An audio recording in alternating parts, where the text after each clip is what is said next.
By the time the first hard frost came to Wexford County, there was a line of people standing at the mouth of a hole in the ground, waiting to see what a 13-year-old girl had done with a pile of collapsed stone and a dead woman's handwriting. Dale from the co-op was there. So was the mail carrier, who had no real reason to stop, and stopped anyway. Nobody was laughing anymore.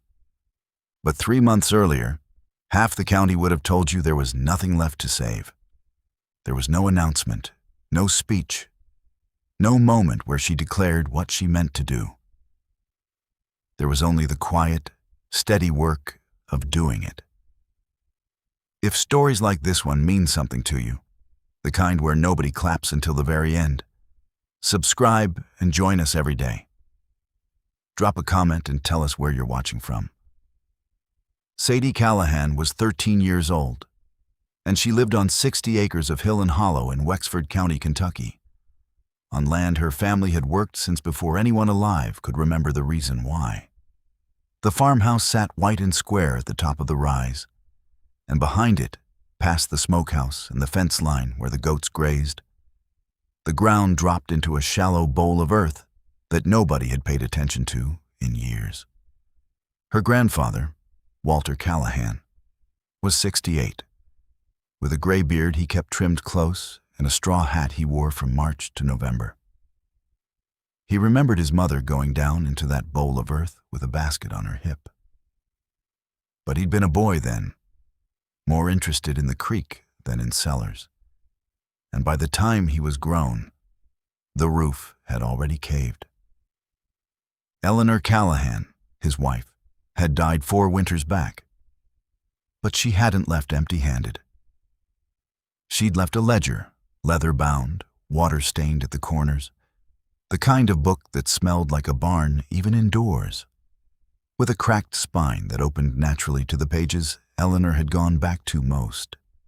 Sadie had found it in a trunk that spring, tucked under a stack of feed sale receipts and a folded quilt nobody had used in years. And she'd read it by flashlight for 3 nights straight before she said a word to anyone about what was in it. The handwriting changed as the ledger went on, tighter and more careful in the early pages, looser and more confident by the end, like watching someone grow into their own certainty over the span of a few hundred entries. There were recipes mixed in with planting dates, a note about a sick calf from 19 years back, a pressed clover flattened between 2 pages that crumbled a little when Sadie touched it. And there, about 2/3 of the way through, 4 full pages on the root cellar, written in Eleanor's tightest, most deliberate hand, like she'd known someone would need to read it carefully one day. Eleanor had written about the root cellar the way she wrote about everything, plain, exact, and without a wasted sentence. Depth, drainage, the angle of the vent pipe, the kind of soil that held cold without holding rot. She'd sketched a small cross-section in the margin, arrows showing where cold air should sit low and warm air should rise and escape. And beside it, she'd written, in letters slightly larger than the rest. This is the part everybody gets wrong. She'd written that a good cellar could keep a family in potatoes and apples clear through March without a single dollar spent on electricity. And that her own mother had done it that way, and her mother before that. Back before anyone in the family had ever heard the word freezer. The problem was, nobody in Wexford County did it that way anymore. There was a chest freezer in the Callahan mudroom that ran 24 hours a day, and a bigger one at the Whitfield place, and everyone had made peace with the hum and the cost because that was just what a farm sounded like now. The old cellar behind the house was a depression in the earth, with a rotted door frame sticking up out of it like a broken tooth, and nobody had climbed down into it in a decade. Sadie started clearing it on a Tuesday in late July, alone, with a shovel too big for her and a wheelbarrow that squeaked on every turn. She didn't ask permission. She didn't explain herself. She just started digging out what 4 winters of leaf rot and 1 collapsed beam had left behind, and she kept the ledger propped open on a feed bucket where she could read it while she worked. Walter found her down there the second day and stood at the edge for a long moment before he said anything. "That thing hasn't held so much as a turnip since before your daddy was born," he said. "I know," Sadie said, and kept digging. He didn't tell her to stop. He also didn't help, not at first. He just watched, arms crossed, the way he watched most things he didn't yet understand. Word got around the way it does in a small county. Somebody mentioned it at the co-op. Somebody else mentioned it at church. And by August, there was a general low-grade amusement floating around about the Callahan girl and her hole in the ground. Nobody said it cruelly. They said it the way people say things about a project they've already decided will fail. A boy at the feed store asked her if she was digging for gold. A woman at the farmer's market asked if she was building a bomb shelter. A man Sadie didn't even know stopped his truck at the end of the drive one evening just to lean out the window and ask, half laughing, why anybody would dig a hole when Walmart sold a chest freezer for $200. Sadie answered every question the same way, which was not at all, and went back to work. At the Sunday potluck in early August, she overheard 2 women near the dessert table talking about her. Not unkindly, just certain. "Sweet girl," one of them said. "But somebody ought to tell her that's not how anybody does it anymore." Sadie didn't say anything. She took a second helping of cornbread and went back outside. And by the time she reached the porch steps, she'd already decided it didn't matter what anybody at that table believed. The ledger didn't care what year it was. By the second week of August, she had the old stone walls exposed, field stone, stacked dry, no mortar, the way Eleanor's ledger said it should be. Half of one wall had slumped inward when the roof gave way. And Sadie spent 4 days restacking stone she'd pulled out of the creek bed, matching shapes the way you'd match puzzle pieces, packing clay behind each course the way the ledger described. She got the roof framed in cedar by the end of the month. Walter helped with that part because cedar beams were heavier than a 13-year-old girl could safely set alone, and he'd stopped pretending he wasn't paying attention. He didn't say much while they worked. He handed her tools and held board steady, and once, when she measured a beam wrong and had to cut it again, he said, "Your grandmother measured twice on everything. Said the wood didn't care how sure you felt." The first real test came in September, when Sadie moved in a crate of potatoes, a bushel of apples, and a dozen jars of green beans, sealed the door, and waited 2 weeks. She opened it to a smell that told her everything before her eyes did. Damp and sour. The smell of something closed up too long. Mold, pale and furred, climbing up the side of the potato crate, spreading across 3 of the apples where they touched. The green bean jars had fared better, sealed as they were, but even the glass had beaded with condensation, like it had been left out in a summer rainstorm instead of buried in cool earth. The air inside was wet and still, heavier than it should have been, pressing against her face when she leaned in with the flashlight. She carried the ruined apples up into the daylight, one at a time, and set them on the porch rail, where Walter found them that evening without needing to be told what they meant. He didn't say anything about it, which was somehow worse than if he had. She sat on the cellar steps for a long time that afternoon, the ledger open across her knees, reading the same page over and over, chasing the feeling that she'd missed something obvious. Eleanor had written about airflow, a low vent for cold air to enter, a high vent for warm, moist air to escape. The two working together so the cellar breathed instead of just sitting sealed and stagnant. Sadie had built one vent, low near the floor, and she'd assumed one was enough. The way you assume a door only needs one hinge until it doesn't hang right. She didn't cry about it, and she didn't quit. She went back to the ledger, then to Walter, then, on Walter's suggestion, to the county extension office, where Hank Whitfield had spent 30 years telling farmers things they didn't want to hear about their soil and their storage and their irrigation, usually because he was right. Hank drove out on a Thursday in his county truck, the one with the extension office logo peeling off the door, and climbed down into the half-finished cellar with a flashlight and a small thermometer, moving slow and careful the way a man does when he's inspected 100 structures and trusts his own judgment more than his footing.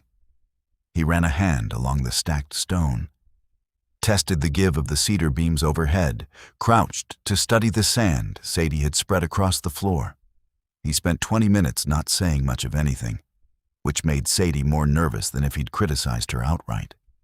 "Your intake's too low and your exhaust isn't high enough," he finally said. "You need a good foot of separation, minimum, or the air just sits here and sweats on everything you put in it. Humidity wants to move. You've got to give it somewhere to go." He sketched it out for her on the back of a feed receipt. A second vent pipe running up near the ceiling, angled so it wouldn't let direct light in, paired with the low intake near the floor. He told her the temperature she wanted, low 50s, and the humidity range for root vegetables versus the drier air apples preferred. And he told her, almost as an afterthought, that her grandmother's notes lined up with everything the extension office still taught, word for word, minus the county's laminated handouts. Sadie cut the second vent herself, working the cedar planking with a handsaw until her palms blistered. She rebuilt the shelving so the crates sat off the dirt floor. She spread a layer of clean sand across the ground, the way the ledger said, to help hold moisture without letting it pool. Then she loaded the cellar again. A full crate of potatoes this time, 2 bushels of apples wrapped separately in newspaper the way Eleanor had specified, jars of green beans and tomatoes lined along the back wall. And she sealed the door and made herself wait. October came in dry and gold, the way it does in that part of Kentucky, the hills turning the color of the inside of a walnut shell.